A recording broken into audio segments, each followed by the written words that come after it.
Salut les archis. Qui suis-je vraiment pour avoir un avis sur ce qu'un président de la République peut dire à une nation, peut dire à un continent, l'Europe? Je pense pas grand-chose. Remettons les choses à leur place. Mais malgré tout, je ressens beaucoup d'émotions quand j'ai entendu le discours de notre président de la République. Alors je dis pas Emmanuel Macron, je dis notre président de la République. Je suis pas très au fait de la politique. Je vous avoue que depuis 10-15 ans, vous l'aurez observé, je me suis plus occupé de BA13 que de politique. J'évite d'avoir un avis politique dans ma vie pro comme dans ma vie perso. J'estime que moi j'ai fait des choix, c'est m'occuper du BA13. Et puis il y a ceux qui ont fait un choix, s'occuper d'une nation. Et je ne me sens absolument pas légitime d'avoir des avis sur comment on doit gérer un pays. Voilà, quand on voit la difficulté que j'ai, ça n'engage que moi à gérer ma propre entreprise. J'estime que mes avis sur le pays n'ont pas de grande valeur. Voilà, je pense que ils sont au courant de bien plus de choses que ce que moi, commun des mortels, euh, pourrait ne jamais être au courant. Malgré tout, force est de constater qu'il y a une ambiance générale géopolitique complètement pourrie. Alors, si vous ne l'avez pas vu, je vous invite à regarder sur les médias.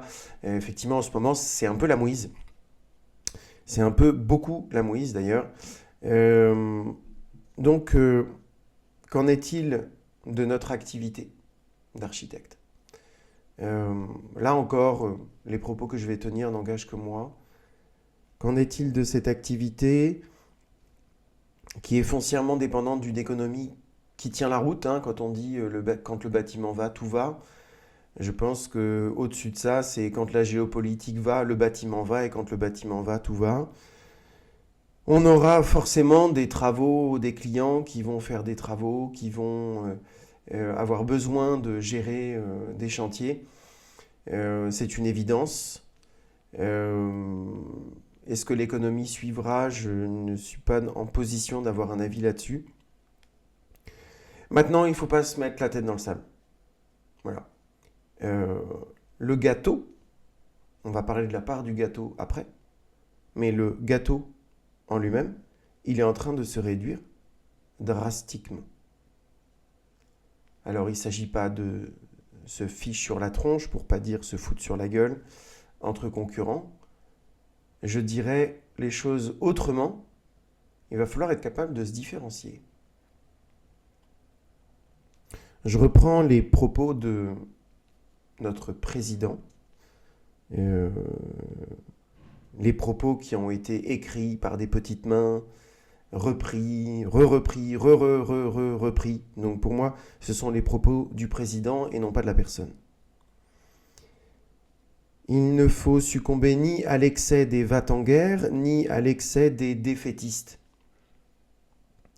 Je pense que nous, dans notre activité, nous devons, je le traduis comme ça personnellement, nous devons faire le dos rond, ne pas crier à la catastrophe, même si elle est là, ne pas s'agiter dans tous les sens, même si c'est le premier truc qu'on a envie de faire.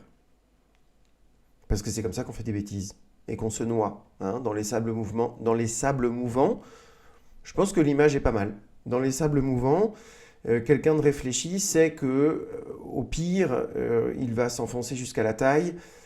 Alors le pire qui puisse arriver, c'est que la marée lui arrive dessus et qu'il se noie parce qu'il est bloqué. Ça, c'est une réalité. Donc, il n'est pas question de catastropher les choses, il est question de réfléchir et de se sortir du sable mouvant avec une technique qui existe. Et puis, celui qui va s'agiter dans tous les sens, concrètement, il va s'enfoncer plus vite. Voilà. Et ce serait une catastrophe. Donc je traduis les propos de notre président comme ça. Soyons réalistes, gardons les yeux ouverts. Il y a une réalité géopolitique qui impacte et va continuer d'impacter notre activité de tous les jours, celle qui permet, pour beaucoup d'entre nous, de nourrir nos enfants, de leur payer des écoles ou de leur assurer un avenir financier parce qu'on va avoir capitalisé à droite à gauche en espérant ne pas en perdre trop d'ici la retraite et pouvoir leur donner ça lorsqu'on passera l'arme à gauche, parce qu'en fait c'est une réalité, hein, c'est comme ça que ça marche.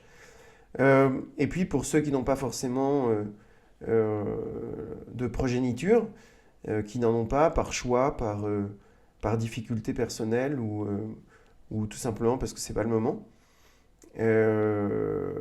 c'est une sécurité personnelle. Voilà. C'est vous qui êtes en train c'est vous qui êtes en train de démarrer votre activité. Est-ce que je me lance vraiment? Voilà. Est-ce que ça vaut le coup de se lancer dans une période comme ça? Euh, ceux, ceux qui ne se posent pas la question seraient quand même, euh, à mon avis, dans la folie, en fait. Voilà. Ou dans la passion. Alors attention à la passion, c'est un mot excessivement dangereux. Donc oui, l'architecture, c'est important, tout ça, très bien. Mais là, aujourd'hui, et c'est là où je vais en venir, euh, il n'est plus question de passion, en fait, dans ce métier, pour gagner sa vie. Pour gagner sa vie grâce à ce métier. C'est plus ça. Voilà. Je suis fier, même si, vu le contexte géopolitique, j'aurais préféré vous dire ça autrement, de miser depuis 15 ans sur, non pas l'architecture, qui est une part de mon métier, certes, mais c'est une part qui représente 2% de mon métier, du temps passé sur mon métier, entre 1 et 3% du temps passé par client. Je suis fier, coup de chance, coup de bol, je ne sais pas, d'avoir très tôt misé sur ma qualité de prestation en termes de gestion de projet.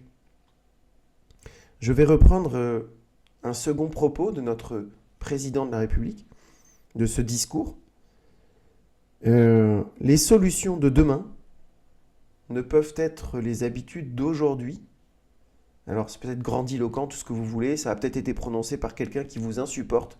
Peu importe, je vous rappelle, en tout cas c'est mon intime conviction, que ces discours ne sont pas écrits par celui qui prend aujourd'hui la place de président. Ce sont des discours qui sont écrits, réécrits, repensés, re-repensés par des comités de communication. Et la personne qui prononce ces phrases n'est qu'un porte-parole. Voilà. Les solutions de demain ne peuvent être les habitudes d'aujourd'hui. Ça fait 15 ans que je dis ça pour notre métier. Voilà. Je compte lire ou relire, pour tout ou partie, la loi de 77. Aujourd'hui, elle me fait mourir de rire. Voilà. Mais encore une fois, il faudrait que je la relise pour... c'est vraiment une tâche que je me donne dans les semaines à venir. Cette situation du métier d'architecte, les chiffres qui sont donnés dans Archigraphie sont catastrophiques. Voilà, sont la preuve que la direction qui a été donnée pour ce métier d'architecte en 77 est une véritable catastrophe. Voilà.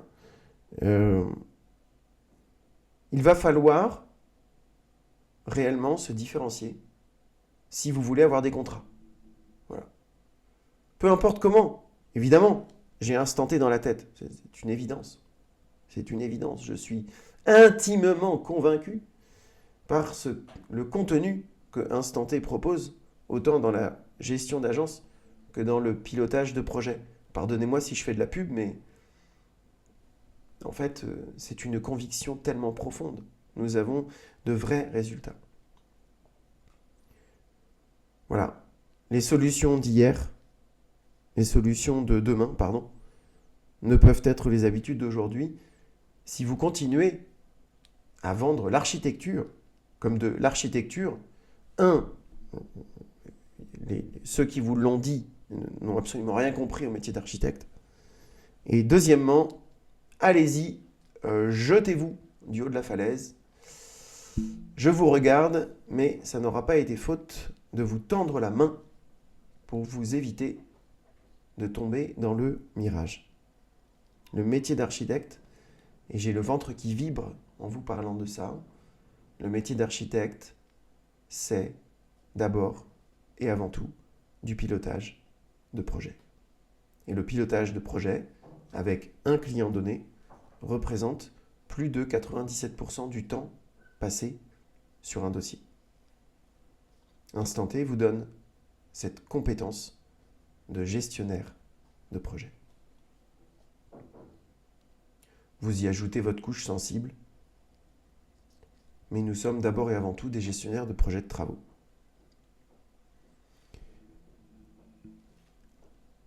Voilà, différenciez-vous, faites valoir vos compétences, montrez à vos clients que leur argent et que leur temps a été confié dans de bonnes mains, les vôtres. Je m'adresse surtout aux maîtres d'œuvre instantés qui ont entre leurs mains des outils complètement incroyables, capables de gérer une monstruosité d'informations et de tenir des promesses qui sont faites à nos clients dès la visite conseil.